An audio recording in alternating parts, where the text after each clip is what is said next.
I guess the other thing I would add to that is, being Jewish and having a particular relationship that most Jews have to Germany and to that period. Those pictures of Helena Weigel, in 1949 in Berlin. I mean, I think I was already, deeply moved by the poignancy and pathos of what those early performances of this play must have been like in that city. Good evening from the White House in Washington. Ladies and gentlemen, the President of the United States. My fellow Americans, I have just returned from Berlin, the city from which the Germans intended to rule the world. It is a ghost city. The buildings are in ruins. Its economy and its people are in ruins. War has indeed come home to Germany and to the German people. The German people are beginning to atone for the crimes of the gangsters whom they placed in power and whom they wholeheartedly approved and obediently followed. What was it like living in Berlin at the time that Mother Courage premiered? I was not living in Berlin yet in '49 when it premiered. I saw it in '49 because I had a brother living in Berlin whom I visited. You are familiar with Berlin? Yes.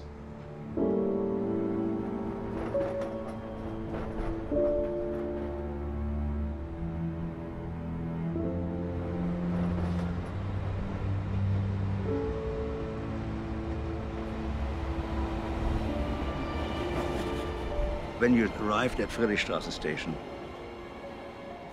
and you walked across this footbridge, and then walked up to the Deutsches Theater where it was performing, and you just walked through ruins.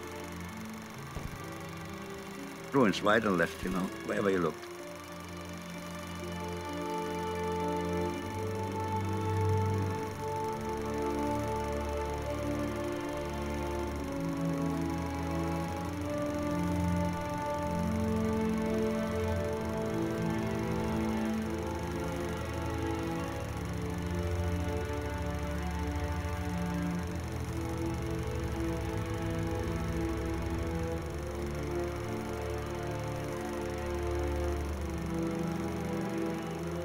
And then at the end of the walk, there was this Deutsches Theater, which was miraculously had not been destroyed.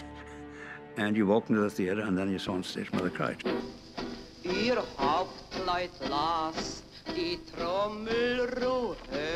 1949. Berlin. Deutschland sah zum ersten Male Brechts klassisches Antikriegsstück Mutter Courage. Und wer sollte, wer konnte, wer musste die Titelrolle spielen? Die Weigel. Spätestens seit 1949, der Gründung des Berliner Ensembles nämlich, ist die Schauspielerin und Brechtgattin Helene Weigel ein Begriff für die Theaterwelt. Brechts Chronik aus dem Dreißigjährigen Krieg begrüßt die Händlerin Courage den Krieg, an dem sie nichts zu gewinnen, aber alles zu verlieren hat. Feuer! It was just stunning. I mean, it's still probably the most impacting, if you want to call it that, theater event in my life, that production of Brecht. And somehow I got in my head I have to work at that theater and work with Brecht. Mutter Courage. Mutter Courage lernt nichts. Brecht will, dass der Zuschauer lernt, den Krieg zu verhindern. Der Krieg, der dauert 100 Jahre. Der kleine Mann hat kein Geblick.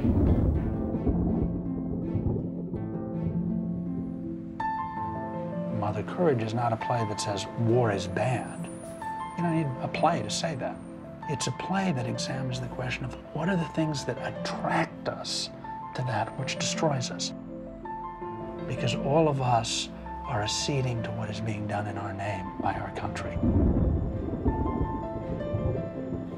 And I think Mother Courage examines that in a deeper and more complicated way than any other play ever written.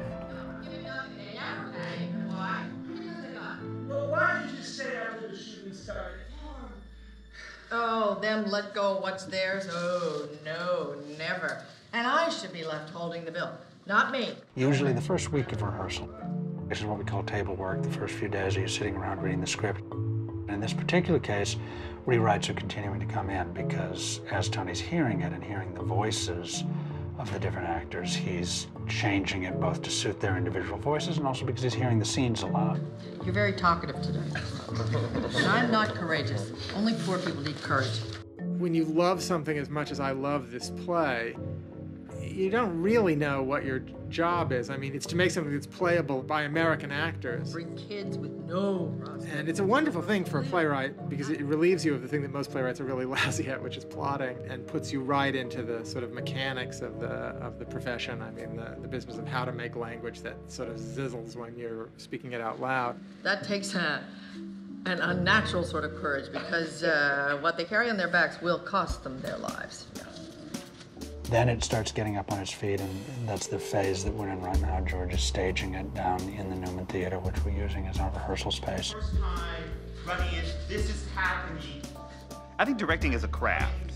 And the farm wife, you're right here. So what you're trying to do is you're trying to create an event that will allow the ideal audience to meet the ideal version of this play. Why can't you beg?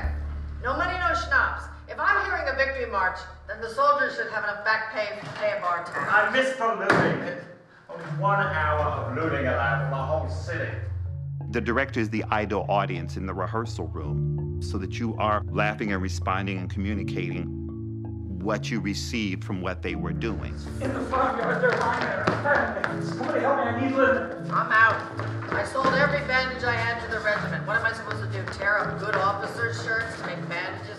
I said I need linen. I'm giving nothing. I'm giving nothing. Take off again. I'm giving nothing. They'll never pay. And why? Because they have nothing. I'm giving nothing.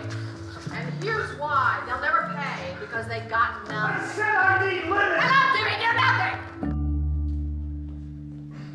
What is your job? What does an actor do?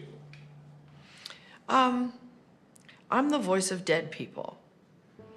So, I'm the interpreter of lost songs. And I'm the person who filtered through the sensibility of right now, 2006, with everything we know.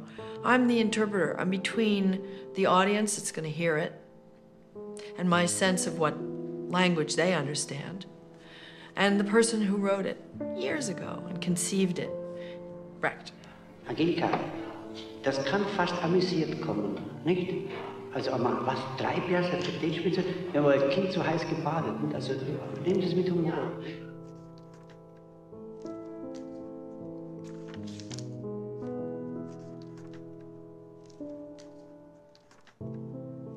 The first time I ever saw a rehearsal, Brecht was sitting in the second row with his ashtray for a cigar. There were about 15 people sitting in the back rows. So I realized that it was quite a habit there that other people watched rehearsals who were not involved in it. And when new actors came to the company in those years, they, in the beginning, were appalled by the fact that there were all kind of people that didn't know who they were really, were watching rehearsal. And sometimes asked by Brecht what they thought about a particular thing. For Brecht, practice was always the most important aspect of doing theater. I mean, he never ever discussed theory in rehearsal, ever. And if actors were beginning to say, you know, Brecht, don't you think that don't tell me, show me. Das sieht toll aus. Schön. His sign of approval in rehearsal was laughing at things, even very sad things. Ich kann nichts rausgeben. Mit all die Zins, Zollabgaben und Bestechungsgelder.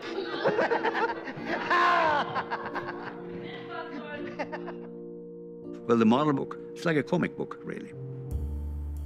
Or a storybook, which follows the story of the play by capturing those moments where the physical arrangement of elements and actors on stage changes.